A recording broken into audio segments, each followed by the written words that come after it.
جنت میں بس جائے میرے والی. بولے آمین. جس کے والد صاحب نہیں ہے وہ بولا کرے آمین. اور مولا کائنات کی بارگاہ سے دعا ہے مولا اس کربلا کاشی پاری کے سرزمین سے جتنے بھی آبا و اجداد جتنے بھی مرحومین گزر گئے ہیں ان تمام مرحومین کی مغفرت فرمائے. بولے آمین. آمین.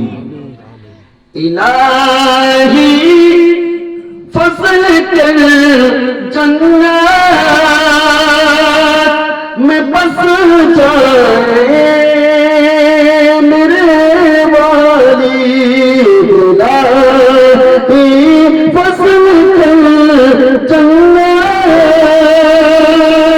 میں بس جائے میرے والی. زیارت مصطفیٰ کی روز شب پائے میرے والی. بولے سبحان اللہ. زیارت مصطفیٰ کا شب روز پائے میرے والی. اور ہر بندے کے دل میں ہونی چاہیے کہ ماں باپ کے لیے دل میں محبت ہونی چاہیے. کیونکہ جب بندہ اپنے گھر کو چھوڑ کر پردیس میں رہنے لگتا ہے جب کبھی کسی تکلیف میں ہوتا ہے جب دو چار کپڑے کو دھونے کے لیے جب بیٹھ جاتا ہے تو بندے کو ماں یاد آتی ہے. پروردگار تو نے تو مجھے بچپن سے لے کر 55 سال کی عمر تک پہنچا دیا مگر آج میں 2 جوڑے کپڑے دھوتا ہوں مولا میری کمر میں درد ہونے لگتا ہے.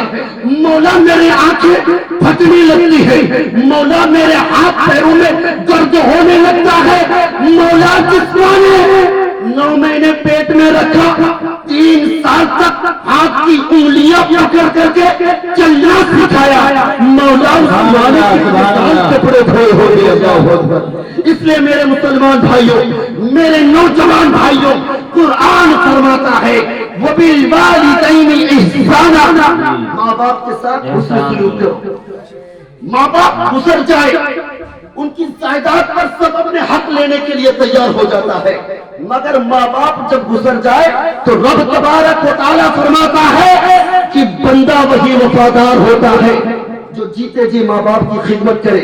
اور اللہ کے رسول نے فرمایا جس بندے نے ماں کو محبت کی نگاہ سے دیکھے اسے ایک حج مقبول کا ثواب عطا کرتا ہے. کہ یہ سبحان اللہ سبحان اللہ. ماں کو محبت کی نگاہ سے دیکھیں گے یا نہیں دیکھیں گے انشاءاللہ. آج سے کبھی بھی اگر آپ نے تیکھی آنکھوں سے دیکھا ہوگا یا اپنی اونچی آواز سے بات کی ہوگی میدان محشر میں اس کے بارے میں پوچھا جائے گا. اللہ کے رسول فرماتے ہیں کہ 40 ولی ایک طرف ہو کر کے دعا مانگے ایک بندے کے لیے کہ مولا اس بندے کی زندگی کو ناسور بنا دے. 40 ولی کی دعا قبول نہیں ہوگی وہاں پر بددعا. رب فرماتا ہے کہ ماں اگر ہاتھ اٹھا کر کے اپنی اولاد کے لیے یا کسی کے لیے دعا مانگ لے تو قسم خدا کی اس 40 ولی کی دعا کو رد کر دی جاتی ہے. ایک ماں کی دعا کو قبول کر لیا جاتا ہے. سبحان اللہ. کیا بات ہے. فرماتا ہے اللہ تبارک و تعالی وَلَا تَقُلْ لَهُمَا أُفٍّ وَلَا تَنْهَرْهُمَا وَقُلْ لَهُمَا قَوْلًا كَرِيمًا وَاخْفِضْ لَهُمَا جَنَاحَ الذُّلِّ مِنَ الرَّحْمَةِ وَقُلْ رَبِّ ارْحَمْهُمَا كَمَا رَبَّيَانِي صَغِيرًا.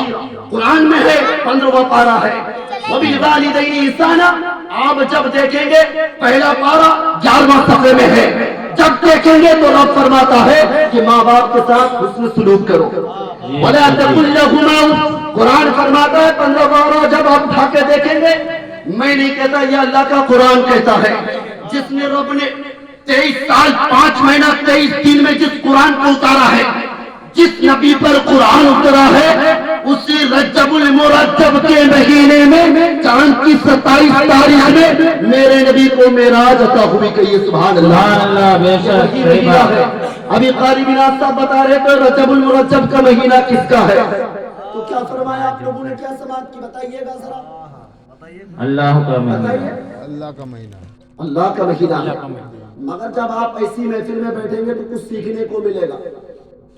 ماں باپ کا درجہ کیا ہے، ماں باپ کی عظمت کیا ہے، ماں باپ کی رفعت کیا ہے، ماں باپ کا مرتبہ کیا ہے، ماں باپ کا رتبہ کیا ہے.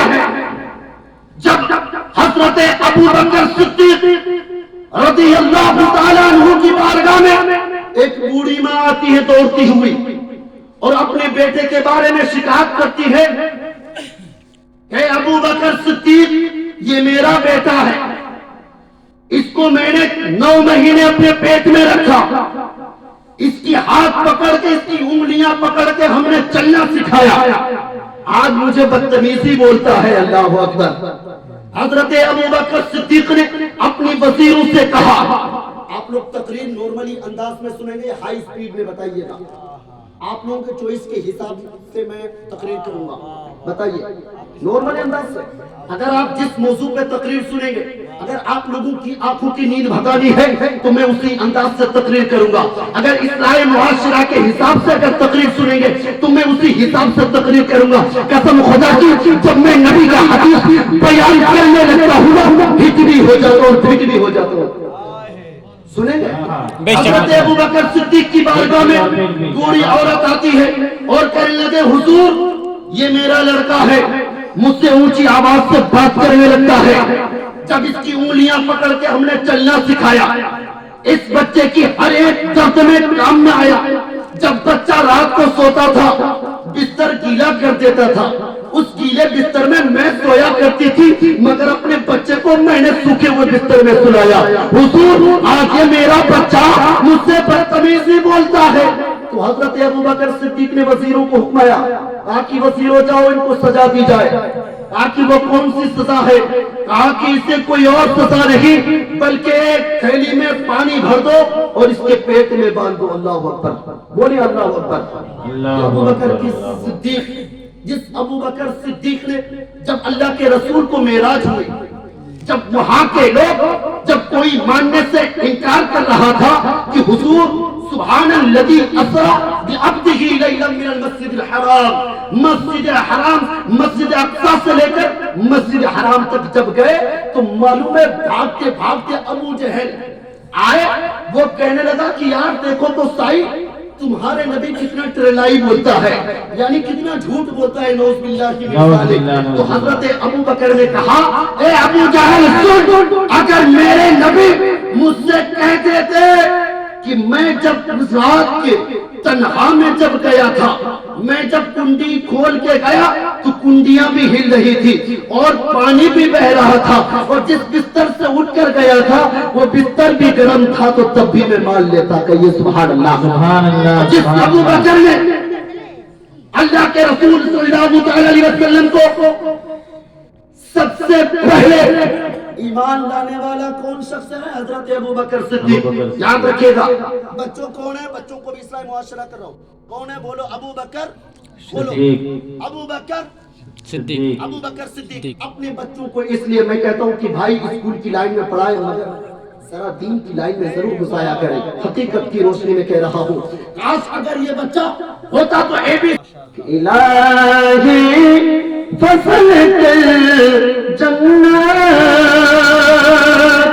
میں بس جائے میرے والی، زیارت مصطفیٰ کی روز سے سب پائے میرے والی. اور آخری شعر کیا ہے کہ مولا کائنات کی بارگاہ سے دعا ہے کہ تمام تربت مصطفیٰ کے صدقے میں فرما. بولے آمین. میں سب کی والدین کے لیے دعا کر رہا ہوں. بے شک بے شک. منور ان کے تربت مصطفیٰ کے صدق میں فرما اندھیری قبر روشن ہو نہ گھبرائے میرے والد اندھیری اللہم صلی اللہ علیہ وسلم یا رسول اللہ صلی اللہ علیہ وسلم.